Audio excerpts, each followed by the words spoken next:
Welcome to knowledge fair. आज हम review कर रहे हैं ICICI Prudential equity and debt fund with direct plan in growth option. ये 4 स्टार रेटेड फंड है और सेबी के न्यू नॉर्म्स के आने से पहले इसका नाम था आईसीआईसी प्रूडेंशियल बैलेंस्ड फंड और ये बैलेंस्ड फंड की कैटेगरी का एक काफ़ी ज़्यादा पॉपुलर फंड है और मैंने भी इसमें लमसम इन्वेस्टमेंट की है इन द ईयर 2017। और रिव्यू के बाद मैं आपको अपनी इन्वेस्टमेंट की डिटेल्स शेयर करूंगी जिससे आपको थोड़ा सा आइडिया मिलेगा कि आप अगर डिफरेंट टाइम पे डिफरेंट नैव बाय करते हैं तो उस पर आपकी रिटर्न्स पे क्या असर आता है। उससे पहले थोड़ा रिव्यू कर लेते हैं। बैलेंस म्यूचुअल फंड कैटेगरी का फंड है। इसका मतलब इसमें इक्विटीज में भी निवेश हो रहा है और डेट में भी निवेश हो रहा है। और आईसीआईसी प्रूडेंशियल इक्विटी और डेट फंड 60 to 80% इक्विटी में निवेश करता है और उसमें से 60 और 80% के बीच में उसे कम से कम 51% इक्विटी में निवेश करना है। बाकी का डेट में निवेश करता है 40 to 49% और 40 to 49% में से कम उसको 20% डेट में निवेश करना है। तो ये इसका इन्वेस्टमेंट ऑब्जेक्टिव है। एनालिसिस में सबसे पहले हम बात करते हैं रेटिंग्स की।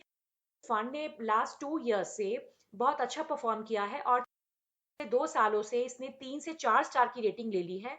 ये फंड मिनिमम 65% इक्विटी में निवेश करता है और इक्विटी एलोकेशन इसका 65 से 80% तक भी जा सकता है according to the market conditions. अगर फंड मैनेजर को लगता है कि मार्केट अच्छी चल रही है तो वो अपनी एलोकेशन 80% तक इक्विटी में करते हैं। अगर मार्केट बहुत वॉलेटाइल हो गई है तो वो अपना इन्वेस्टमेंट डेट में शिफ्ट कर देते हैं अकॉर्डिंग टू मार्केट कंडीशंस। जो फंड मैनेजर है इसमें रीबैलेंसिंग पोर्टफोलियो की करते रहते हैं from time to time. Expense ratio इस फंड का बाकी डायरेक्ट प्लान्स की तरह लगभग 1% के आसपास है। और एसेट अंडर मैनेजमेंट अगर आप इस फंड का देखेंगे तो वो बहुत बढ़िया है, जो अब शायद ही आपको किसी बैलेंस फंड देखने को मिलेगा। That is 25,899 crore. और रिटर्न सिंस लॉन्च भी इस फंड ने अच्छा दिया है, दैट इज 15%। इसका जो नया बेंचमार्क है that is crystal hybrid 35 plus 65 aggressive. तो हाइब्रिड से जान पाते हैं कि इक्विटी और डेट दोनों में निवेश हो रहा है। 35 का मतलब यहाँ डेट बताता है और 65 यहाँ पे इक्विटी बताता है। अब हम देखते हैं आईसीआईसी प्रूडेंशियल इक्विटी और डेट फंड की इन्वेस्टमेंट स्ट्रैटेजी क्या है। हमारा पैसा यहाँ पे फंड मैनेजर किस तरीके से लगा रहा है। फंड है ये टैक्टिकल एलोकेशन पे बेस्ड है। Basically tactical asset allocation TAA एक इन्वेस्टमेंट स्टाइल होता है। इसमें जो फंड मैनेजर है वो 3 प्राइमरी एसेट क्लासेस में निवेश करता है, स्टॉक्स में भी, बॉन्ड्स में भी और कैश में भी, और उसको एक्टिवली बैलेंस करता है और रिटर्न्स को बढ़ाता है और रिस्क को एडजस्ट करता है। अल्टीमेट गोल होता है इस स्ट्रैटेजी का कि इसमें रिटर्न्स को मैक्सिमाइज करना है फंड मैनेजर को। तो इस इन्वेस्टमेंट स्टाइल में फंड मैनेजर यहाँ पे पोर्टफोलियो के रिटर्न्स को बढ़ाने की कोशिश करता है और रिस्क को मिनिमम करने की कोशिश करता है as compared to the benchmark. Equities में यहाँ पे 80% एलोकेशन लार्ज कैप स्टॉक्स में हुआ है पिछले कुछ टाइम से, जो इसके कॉम्पिटिटर्स के कंपैरेटिवली बहुत ज्यादा है। जो इस कैटेगरी के दूसरे म्यूचुअल फंड्स हैं उनमें लार्ज कैप स्टॉक्स में कम निवेश हुआ है और इस फंड ने बहुत ज्यादा निवेश किया है। ये फंड लार्ज और मिड कैप स्टॉक्स दोनों में निवेश करता है और ग्रोथ स्टाइल इन्वेस्टिंग को भी फॉलो करता है और वैल्यू स्टाइल इन्वेस्टिंग को भी फॉलो करता है। डेट पोर्शन में देखें तो गवर्नमेंट पेपर्स हैं और बॉन्ड्स हैं उन्हीं में निवेश करता है, क्योंकि जो AAA रेटेड बॉन्ड्स होते हैं उनकी क्रेडिट रिस्क क्वालिटी बहुत अच्छी होती है और ये उन्हीं में निवेश करते हैं। A+ और AAA+ पेपर्स में ही निवेश करते हैं। इसका जो डेट पोर्टफोलियो है उसमें सॉवरेन और मनी मार्केट सिक्योरिटीज में निवेश होता है। पोर्टफोलियो में कुछ चेंजेस हुए हैं as on July 18 2017। Fund manager ने न्यू स्टॉक्स इसमें ऐड किए हैं जैसे IDFC, NTPC एंड ONGC, और जो कंप्लीट एग्जिट ले लिए हैं Wipro, HDFC bank and CSE, ये 3 कंपनी फंड मैनेजर ने पोर्टफोलियो में से कंप्लीटली रिमूव कर दिया है। और Tata power, state bank of India and ICICI bank में इसने अपना जो एलोकेशन है वो बढ़ा दिया है। रिटर्न्स की बात करें तो 3 इयर्स के टाइम फ्रेम में इस फंड ने 2 परसेंटेज पॉइंट्स अपने बेंचमार्क से ज्यादा रिटर्न दिए हैं और 5 ईयर के टाइम फ्रेम्स में 5 परसेंटेज पॉइंट्स अपने बेंचमार्क से आगे रहा है और कैटेगरी से 1 परसेंटेज पॉइंट आगे रहा है 3 साल में और 2 परसेंटेज पॉइंट आगे रहा है 5 साल में। फ्रेंड्स, इसका जो कॉम्पिटिटर है वो है SBI हाइब्रिड इक्विटी फंड, जो इसी की तरह काफी अच्छा मार्केट में परफॉर्म कर रहा है।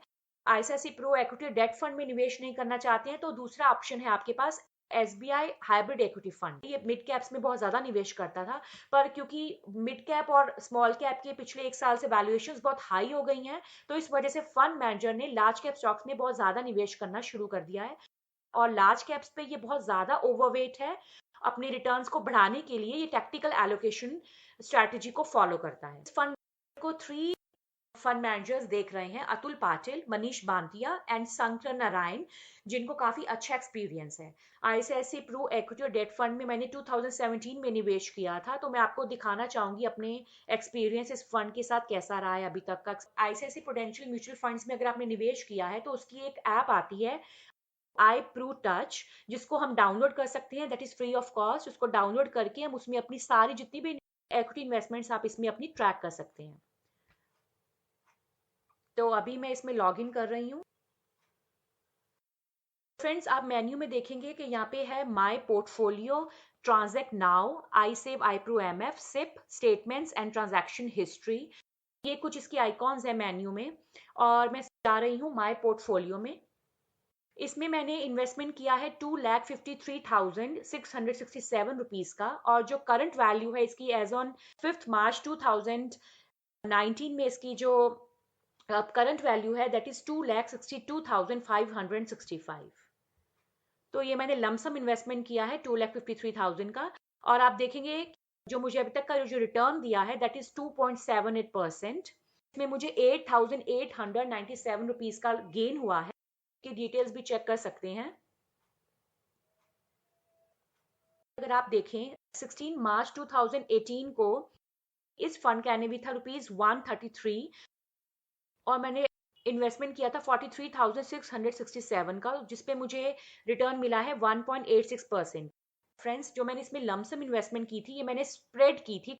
लमसम इन्वेस्टमेंट मैंने एक डेट पे नहीं की थी, इसको डिफरेंट डिफरेंट डेट्स पे की थी। तो इसके थ्रू मैं आपको बेसिकली ये दिखाना चाह रही हूँ कि जब हम डिफरेंट नैव्स के ऊपर इन्वेस्टमेंट करते हैं तो हमारे रिटर्न पे कितना ज्यादा असर आता है। मतलब जब मार्केट लो है, जब नैव नीचे है, तब हम इन्वेस्टमेंट करते हैं तो हम कैसा रिटर्न मिलता है, जब नैव हाई है उस पर हम इन्वेस्टमेंट करते हैं तो कैसा रिटर्न मिलता है। आप देख सकते हैं 9 अगस्त 2017 को मैंने 20,000 रुपीज इन्वेस्ट किए थे, और तब नैव था ₹127, और मुझे इसमें रिटर्न मिला है, अब तक का जो रिटर्न है वो है 4.45%, और मुझे इसमें 157.67 यूनिट्स अलॉट हुए हैं। On the next day I purchase units worth ₹30,000 on August 10, 2017। तो 10th अगस्त 2017 को जो नैव था दैट वाज ₹126।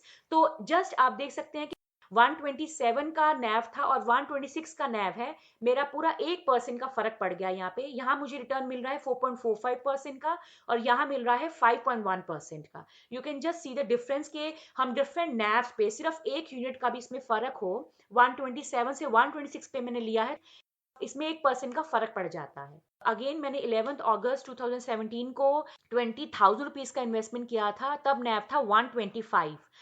तब मेरा फिर से रिटर्न बढ़ जाता है दैट इज 5.63%।